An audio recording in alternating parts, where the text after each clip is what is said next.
Bir ay önce. Yo everyone, what's going on? Curryway here, and Yo today what is everyone? I think every Welcome to single speedrunner should Minecraft. use. It is subtitles. So in your option settings, you want to go to options, Evet, music and subtitle'ı sound, açtım bende de açık. full versions of subtitles, but you can also. Bu arada arkadaşlar tamam evet Dream hile yapmış olabilir ama elinde sonunda cidden iyi speedrun yapıyor. Evet hile de yapıyor ama iyi speedrun yapıyor. Be able to hear blaze crackles. You might be able to hear wither skeletons in the nether. Those could be really useful. You can hear piglin if you're stuck in the nether. There's a lot of really good uses for subtitles, and turning them on, I personally feel like, is a must-have if you are serious about speedrunning. Yani şey gibi çalıyor ama çalıyor. A really big tip for ocean travel is making use of Dream hile değilmiş galiba, bir tane cevap videosu yaptı. Cevap videosunu 5 dakikada debunkladılar abi. Dolphins are actually faster than boats, and I think a lot of new runners aren't as aware of this as more experienced runners. But if you have the opportunity and you see a dolphin in the water, it's definitely really good to use that instead of a boat. You'll be able to go where you want to faster, and you can also see here I'm using a little trick where my camera is placed at the right part in the water, and that allows me to see a lot of space. If you're having a hard time dealing with piglin in the nether, don't be afraid to make some gold boots. They can be super easy to craft with the amount of gold you can get in the nether, and can be super useful if you're entering a bastion. This is a tech that even advanced runners use. A lot of runners don't feel comfortable going into a bastion unless they have gold boots. And if you're less experienced, it can also just help in general navigating the nether. It doesn't take too much time and can definitely save you time if you find yourself dying too much. There's no doubt that using a shield can be helpful for a beginner speedrunner. But sometimes the shield doesn't work how you want, and you 8 milyonda bir olabilecek bir şeyler olmuş rekorunda. 8 milyonda bir o kadar yüksek bir şey değil. 8 milyonda bir olsa bu arada birçok büyük ihtimalle legit sayarlardı o şeyi. 8 milyonda değil, 8 milyarda bir olabilecek bir şey olduğu için oldu. still get hit by blazes. However, through my time playing, I've learned a trick that I've used a lot that I haven't seen many other speedrunners use. And it relies on standing on the block below the fences on blaze spawners. And for some reason, blazes can't hit you. I don't know the science behind it, but I have never gotten hit while standing on that. I believe the fireballs just get relocated to the fence, and the fence can't hit you on fire. Evet, sadece Again, 1.16 ranları sayılmadı. But it has worked 100% of the time for me. COD strats is probably a term that you've heard a lot before in speedrunning, but I want to talk about how useful it actually is in runs. The basic concept is that you grab more hay bales than you need, and then use that hay bales to turn to wheat that you trade with a farmer for a wheat trade for 3 emeralds, and then use those 3 emeralds to get a bucket from a fisherman. Now, this is really, really good because what you're doing is if the village has a golem, which 99% of the time it's going to, you're basically guaranteeing yourself an iron pick, which is insanely useful for now runs with bastions. But if you're a beginner as well, it can just be super helpful to have a pick that's not breaking if you're doing classical strats and just mining the gold in the nether. Next up, we're going to be talking about good versus bad shipwrecks. So basically, the main thing that you want to remember is that this half of the boat, the back side, is the good half, and the front of the boat, this front side, is not the good half. This is the bad half. So, the good half, why is this the good half? Good half deyince dün XK'si bunlardan bir tanesine girdi. Good half'e gitti. Çünkü bad half yoktu direkt gemide. Çıkan şeyi söylüyorum. Patates, havuç. You get all the loot that you need in here. You get iron, gold, etc. You can get some emeralds too if you need to do villager trade. Böyle toplayıp nasıl alıyor? Şu hareketi nasıl yapıyor bu arada? Hangi tuş? For any reason, if you want to do arrow strats, if you're a beginner, if you want to do COD strats like we just went over and skip the wheat part, you can grab those emeralds if you don't get enough iron and there's a village nearby, like there actually is on this seed right here. There's a village right there that those emeralds could be useful for. You know, this loot is not generated the same every time. You're going to get random loot. And the other part of that makes this a good shipwreck is down here. You can get a buried treasure map, which we will go over in just a second. But this bad side, you're not going to get a lot over here. Sometimes it can be useful for food, but that is about it. The reason that it's still considered a bad side, even though you may get useful things in it, is that you are not going to get iron or anything here that you could theoretically use to make tools or make a lot of the game easier. Like you can get food, which is nice, but you can get food in... Abi bir tane oranın devamını söylüyorum. Yok oranın devamı Limekave o değil. Oranın devamını Nether'a gitti. Koşuyordu. Nether Fortress buldu. Nether Fortress'a doğru koşarken zıpladı. Orada domuzlar var ya, hayvan olan domuzlar, şey değil, hani piglin değil. Böyle kafa atıyor sana. Tam zıplarken bir kafa atmış. Yatay böyle bir Böyle bir yatay gönderdi böyle. Hoglin aynen bir yatay böyle yatay atış yaptı XQC'ye direkt lavaya. In the nether as well. So over here, this is what a typical bad shipwreck is going to look like underwater. You only have the front side here. You can see that there is only one chest, and it's not going to have that great of things. You can get a lot of food, like I said, which is nice, but you're not getting that iron, which you really want. And sometimes you can get super unlucky like this one and not even get a treasure map. Sometimes in these, you can get a treasure map, which can be very useful, but this one you cannot. So this is actually a very, very bad shipwreck. Here's another example of a bad shipwreck. However, this time, like I said, you can get a chest that is going to spawn a buried treasure map, which can be very useful. And this front end is the same. You're going to get food, some armor, and not too great things in the sense of making some iron tools. You're not going to get iron. You can't make a bucket. So that's what makes these shipwrecks bad. Obviously, you can follow the buried treasure map, which we'll go over in just a second. But I want to take a look at what a half of a good shipwreck looks like as well. And here's an example of a good half of a shipwreck. So as you can see, you have this back end part. They're pretty easy to tell once you get used to it underwater. You can see this one doesn't have that much iron, but I did get a diamond, which is nice for a diamond shovel. I still did get enough here for at least a bucket, a flint and steel, and a shield if I'd like, which is really nice. And then down here, you still have the part where you can get a buried treasure map, and that is going to allow you to get even more stuff. For example, in this shipwreck, it's very useful because I wasn't able to get enough iron for all the tools that I need. So I'd be able to go to this buried treasure and get more of iron, some food, maybe gold, and be able to make a lot more progress in this run. So we might as well talk about buried treasure now that we've discussed shipwrecks. And the main thing you want to remember with buried treasure is that it's always going to be on 9-9. So if you're in F3, which you'll see in a second, I'm going to go to block 9-9, and that is super useful. Sometimes it can be really hard to read the map, especially for me. I have very large issues reading the map. What I've learned that can really help me is that the map is always going to be top north, bottom south, and then east west on either side. I forget which side is what. I don't even remember. But it can be super useful. You can get a lot of things like you see here and continue on your merry little run.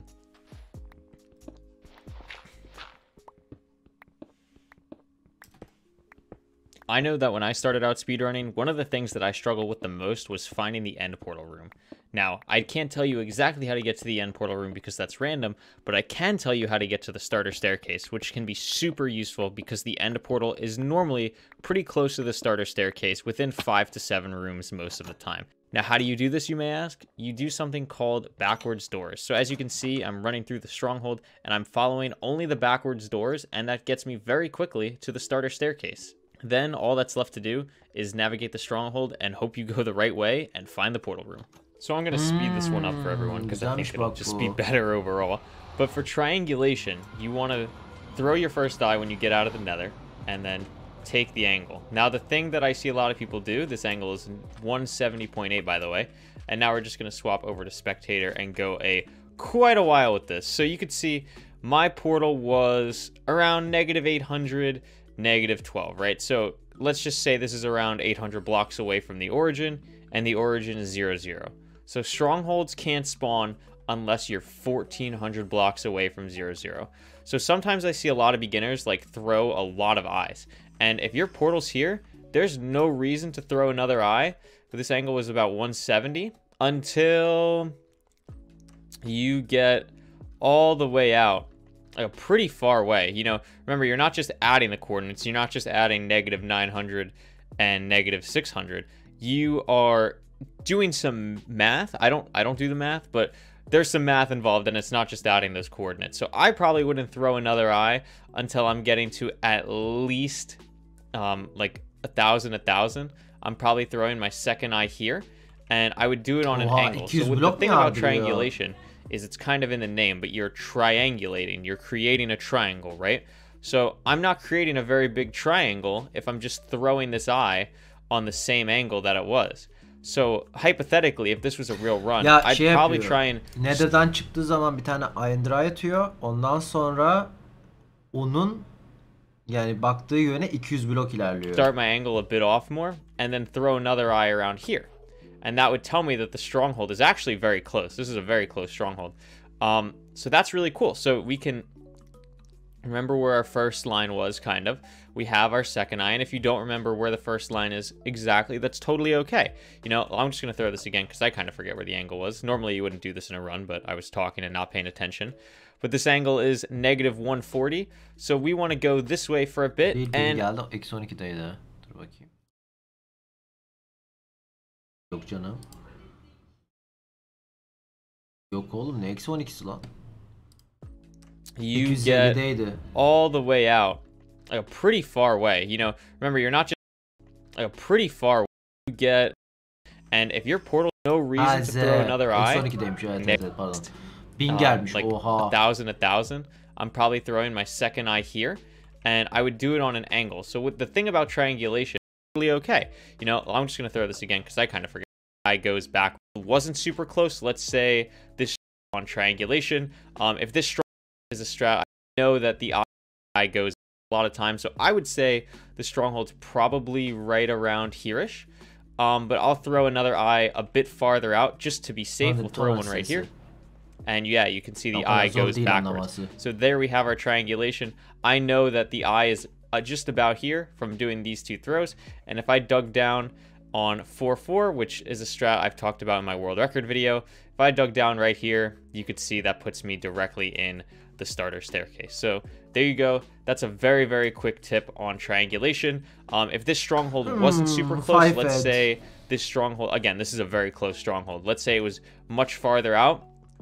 What I would usually do is continuously throw eyes every about 300 blocks or so, 300 to 400 blocks, just to make sure that you don't pass it if you have the blaze powder. If you don't have the blaze powder, maybe be a bit more conservative on your eye throws, and maybe do about 500 blocks or so just to make sure that your eyes don't break. It may take a bit more time, but it's better than not finishing the run at all, right? So that's some quick and easy tips for triangulation.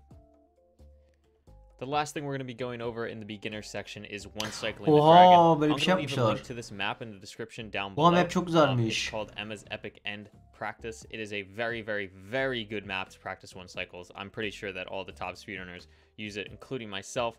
You can use a full block, a slab, or a custom platform, which I am currently using. And one cycling is super, super simple once you get the hang of it, but you do have to get the hang of it. You have to practice it a lot. Sometimes it takes people çok güzelmiş lan. many hours to get the one cycle. Other people, it may come a bit faster too, but it's something that you definitely want to feel very confident in. You don't want to go through a run that's on PB pace and then screw up your one cycle. That's not what you want to do at all. So just going over it in practice, this is using the custom platform with Obsidian. I always use hitboxes, F3B, but I'll show that without as well. And you want to just press it when the dragon's head is over the top of the bed, or the green part is over the top of the bed. And normally you can do this in about 5 beds. This should be a 5-bed dragon if I don't screw up the last one. Of course I do, for a very, very mediocre 6-bed. But that's for me, you know, it doesn't matter if you do it in 9 beds and that's, you know, that's what you're getting. That's what you're bu map çok güzelmiş, bu map'i indireyim aklımdayken. Getting, you know, you just want to be able to finish it and not choke it. That's what's super important. And like I said, practice. 4'te kesersin, adam 5'te yaptım diye sıçtın diyordu. This is without F3. It's a. Bir şey soracağım şimdi.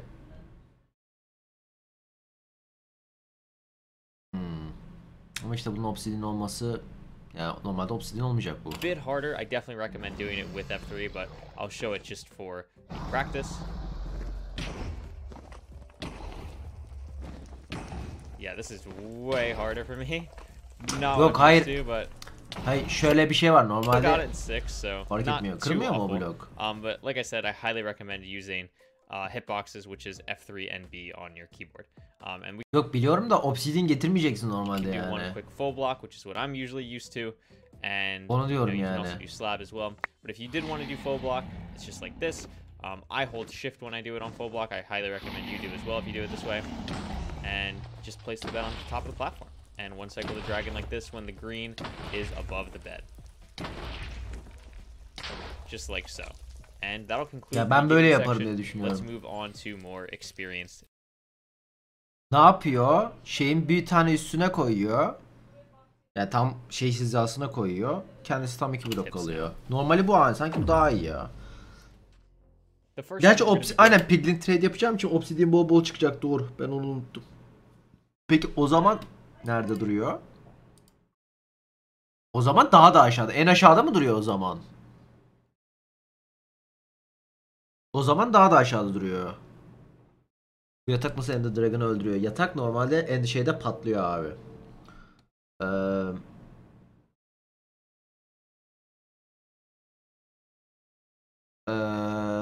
Bu End'de veya Nether'da yatak patlar yatmaya çalışırsan. Patlamada TNT efekti yapıyor. O yüzden. Thing you can do with desert temples. So normally when I go into desert temples, I usually go in with 3 or 4 pieces of wood, and that way I can make a wooden pickaxe when I go down there and just go a little bit faster. But that really doesn't matter. The main point of this is using the TNT to blow up underneath you so you can get the stone. So as you can see, I'm grabbing the TNT.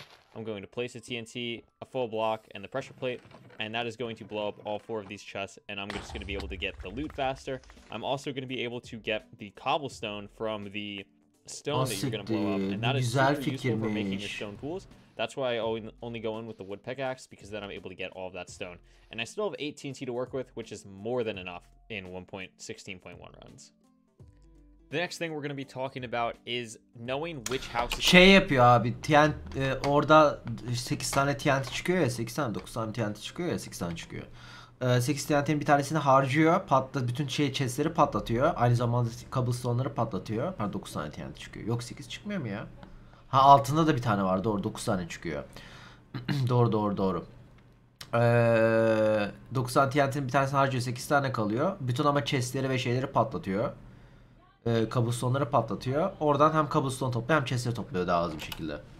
In villages have beds. This is very important, especially if you're more of a traditional runner and you like doing village strats. It can save you a ton of time if you know what houses to go into. So for example, I have a savannah village here. This is completely random, and I know exactly what houses have beds without having to go into any of them. There's 1, 2, 3, 4, 5, 6, 7, 8, 9. 9 houses with beds here. Actually 10, I missed this one too. That's actually insane for a savannah village. But the point is that I know... Nereden anlıyor yataklı olduğunu? Ha, şunlar mı yataklı evler? Şunlar yataklı evler, şunlar yataklı evler değil. Şu tarz olanlar yataklı.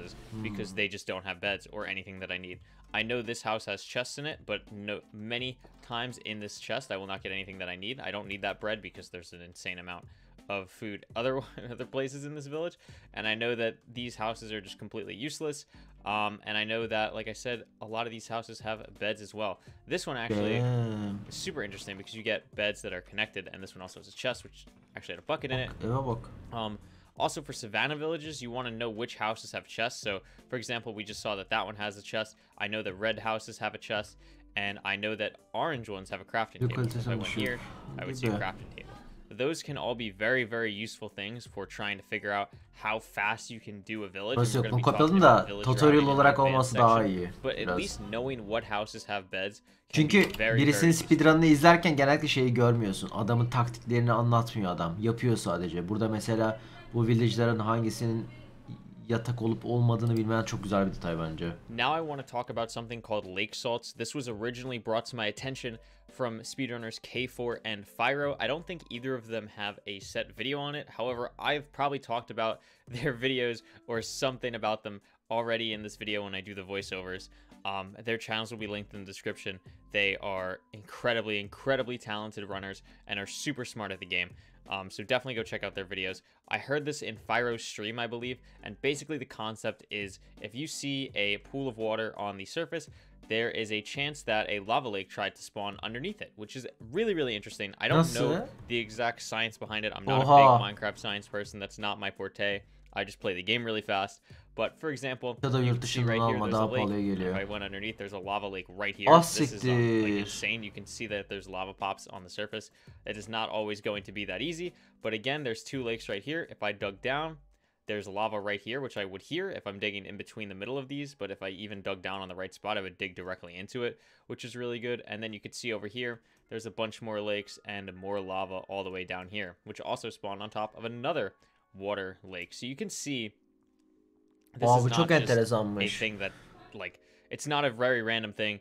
It is definitely scientifically proven that this is more likely if you need to dig down for lava. I highly recommend doing something like this. Obviously, it's not going to work 100% of the time. Like if I go over here, I may miss. That's totally fine. You know, that's going to happen.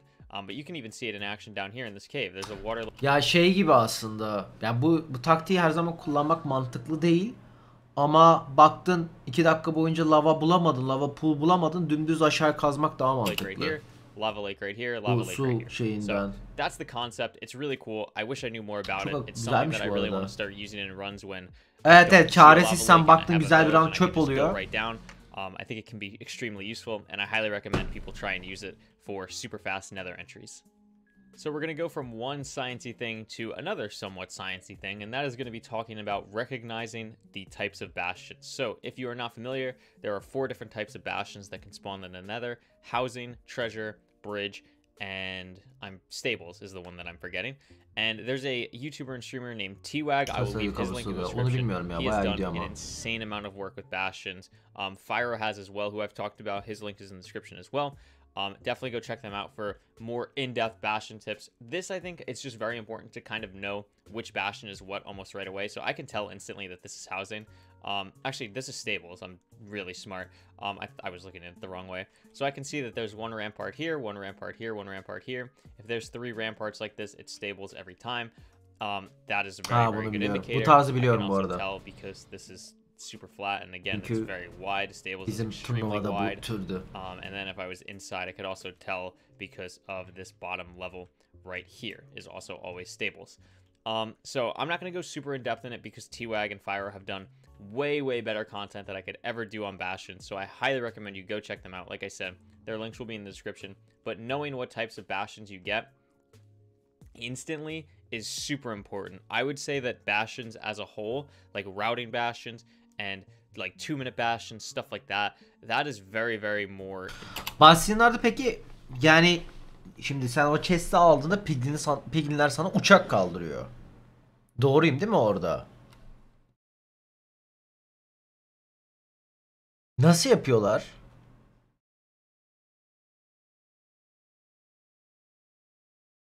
Advanced in my eyes, but I think altında görmeyecekler. Okey. Benim yaptığım tarzda görmeyecekler tarzdan yapıyorsun. Peki chest'e yaklaştığında mı uçak kaldırıyor, dokunduğunda mı?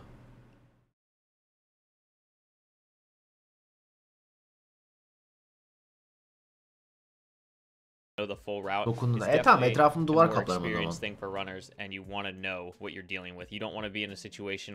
Altın giyince hayır fark etmiyor. Chest'lere kutsal arkadaşlar. İstediğin kadar altın giy. So highly recommend you go check out their content in the description. So if you've seen my world record video, blind travel is insanely useful. It took my really good run to world record pace, and it can take an average run to sub 20 pace. You can do a lot with blind travel. It is risky. However, I always highly recommend it if you're always playing for PB, and it's also just a super fun thing to do.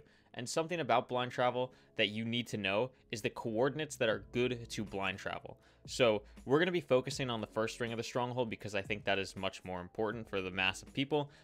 I personally really only like doing first stronghold blind travel. I think doing second ring travel is a bit much. I always try and pearl back if I'm in a situation where second ring is possible. I'd rather pearl back and do first. So the coordinates that you need to know, I use 170 to 330 is the coordinates that I like to be in for blind travel. Now that's very wide coordinates, and when I say that, I'm talking about adding the raw numbers of my X and Z. So right now I'm at, let's say, X 70 and Z 260. Those coordinates add up to 330, which is kind of in my range, but a bit farther than I'd like. So if I was blind traveling from this fortress, let's say I got all my rods, I would probably want to blind travel around here. This is a nice spot. This is about 270. My real sweet spot, I like the 230 to 270 range. That's Tamam. X ile Z'nin toplamının 270 300 arasında bir şey olmasını istiyor. My blind travel in the world record added up to around 270. This here adds up to around 270. So I have not done this. I have absolutely no idea where this is going to take us. And let's just see if this blind travel is actually good or not. Go through, and you'll see this will put us at 1700, 500, and it put us quite low. I'd imagine there's an ocean above us. Yeah. So that's why it put us very low for how high up we were. And now I'm going to throw an eye. I'm not going to locate the stronghold because, again, I have absolutely no idea where it is. And this is more realistic for if you're doing actual blind travel.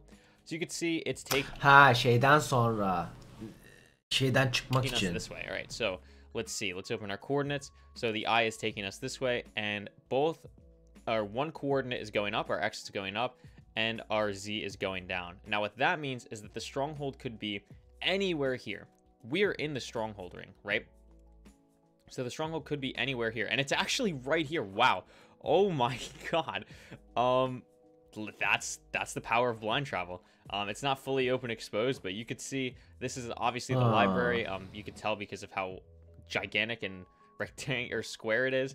Ya tabii ki de bu adam şanslı da yani mantıklıymış. It's probably the portal room. Ano kitap çok da çok dördüncü Rovet aramıza hoş geldin. That's a really good example of PYZ Mert 16. ay, Hexa 3. ay, Satanic Pepper 14 milyon yılı platform 3. ay, Rusty ile 2. ay platform tabii biliyoruz. Mutlu Tek 5. ay, Zeri Jane 3. ay, Erver 9. ay, Whitechest 4. ay, Tatlı Su Yolcusu 3. ay, çok teşekkür abone olduğu için. The portal room, we could go back this way. This is another one. Ters kapılardan gitmek lazım. Starter staircase right here. Perfect. And then from here we could ters go kapılardan sonra 5 kapı. Room. I obviously have no idea where it is. I have not done this ahead of time, but the point is you can use it to your advantage in a lot of different ways. And blind travel, like I said, highly recommended. So I just finished recording the blind travel part where we talked about this, and I think it's really important to note, make sure you check an entire ocean stronghold. Make sure that when you see an exposed part over here, you do a quick little check in F5 or something, and then say, oh, there's a light source over there. Maybe I should check it out. And boom, it's the portal room. Because that would have saved probably around 2 minutes on a real run if I was actually paying attention. And this is a tip that I actually talked about a little bit in the video that I made talking about my biggest choke of my speedrunning career. This is actually very similar. So we saw this. We should have just gone a bit further and saw this. The only thing Optifine falan kullanıyorlar mı? Is that Optifine falan serbest mi? Here, so that is very risky if you do not have a milk bucket. So be careful. Would be Emre TMJS kullanabilirsin. My advice. That is extremely risky. I don't think there's much. Optifine niye serbest değil? In this situation, neyi değiştiriyor ki? Probably would have been smart to. I would say the play normally would be to see this, see the ocean monument.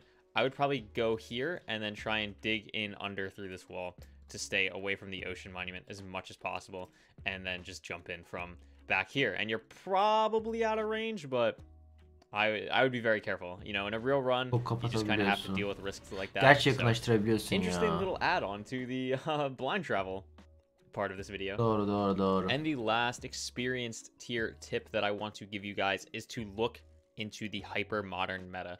Now, hypermodern is a term derived from K4, who I've probably talked about a ton already.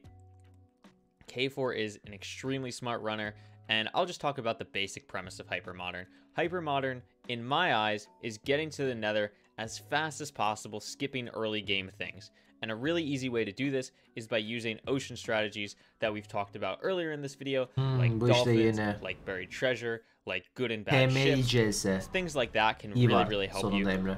I'll link K4's channel in the description. K4 and T-Wag also, who I talked about during Bastion. Yok. Bu arada Dream Speedrunner arkadaşlar.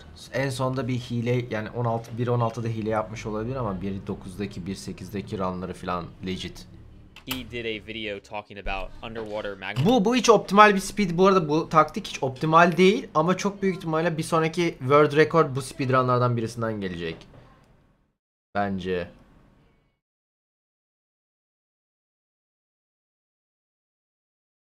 Ya benim tahminim bunlardan birisinden gelecek. Hayır, çünkü bunu, yani bu tutarsa rekor olacak. Yani şans, tamamen şans olayı ama şansı öyle bir şey yapıyor ki tutarsa tutuyor yani. Again, there's so much that goes into hypermodern that I could not cover it in one of these videos in a very cohesive way. And I think it's more important for you to see how it's done by the people who created it and are much better at it than I currently am. So highly recommend you go check them out in the description below. Let's move on to advanced tier stuff. So now we're going to move on to something that I really like, and that is village routing. This is something that I really tried to nail down when I was doing sub 10 attempts on the world record seed, and I think it's really, really useful and something that I want to do more in runs in general. I find it really interesting, and the basic concept is to do some checkboxes in your head for what you need from a village, and look at the village while you're running towards it to make sure you do the absolute most optimal route while going there. So, for example, the first thing that I always do when I'm looking for a village, let's say I spawned here, right? Let's say I spawned all the way over here. I'm going to run to it in F5, and I'm going to look for a blacksmith. By about here, I'm going to realize that there is not a blacksmith, right? You know, I could see the majority of this village, unless there's something behind those trees that I can't see. Obviously, I'm not going to see that house when I'm down here, but I'm going to think that there's no blacksmith. Okay, Kapısı açık olan mıydı? Kapısı değil de is the most valuable thing that I need from this village? Full taş. Well, it would be beds and food, right? And having a hotel is probably the second most valuable building that you're going to get behind a blacksmith. So then my immediate move is I'm going to go to this house right here.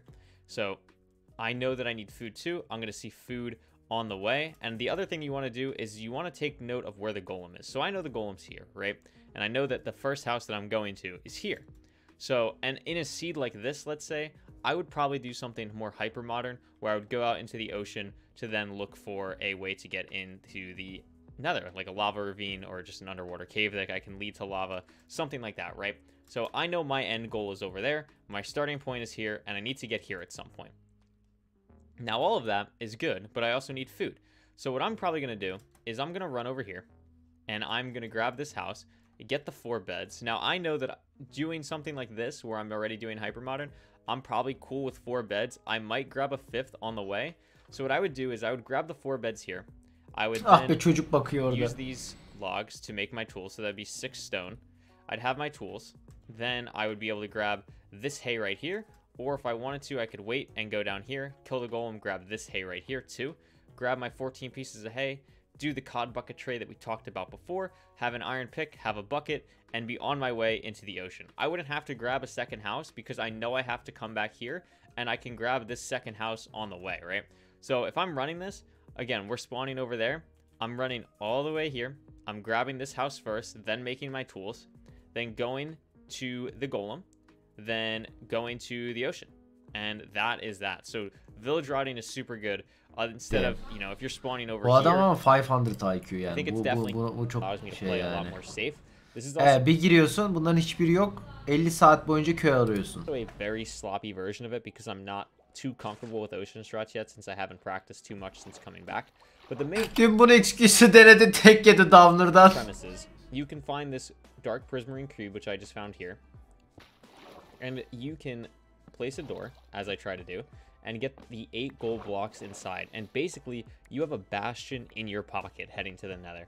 You may be a bit skeptical.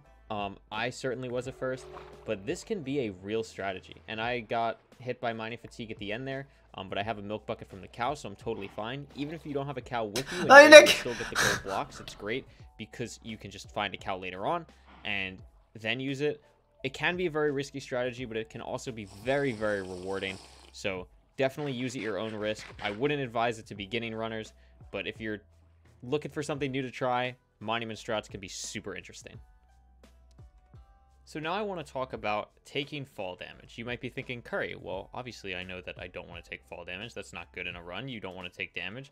Well, yeah, you'd be right. You don't want to take fall damage. But specifically, I'm not talking about like using a boat or something to go down big gaps like this. I'm talking about in a situation, can you minimize the amount of fall damage that you're going to take everywhere? You don't want to take damage, especially if you're in a hyper modern run, like something like if you had an inventory like mine, you only have 3 cooked fish. Obviously, I know I'm not in survival right now, but I'm just trying to make the point currently of you don't have a lot of food. You're in a biome like this maybe, and you got to get down. You don't want to take damage. So you need to be able to place blocks where you know you're not going to take damage. And that can be really challenging. You know, you need to have good awareness of when you're going to take fall damage.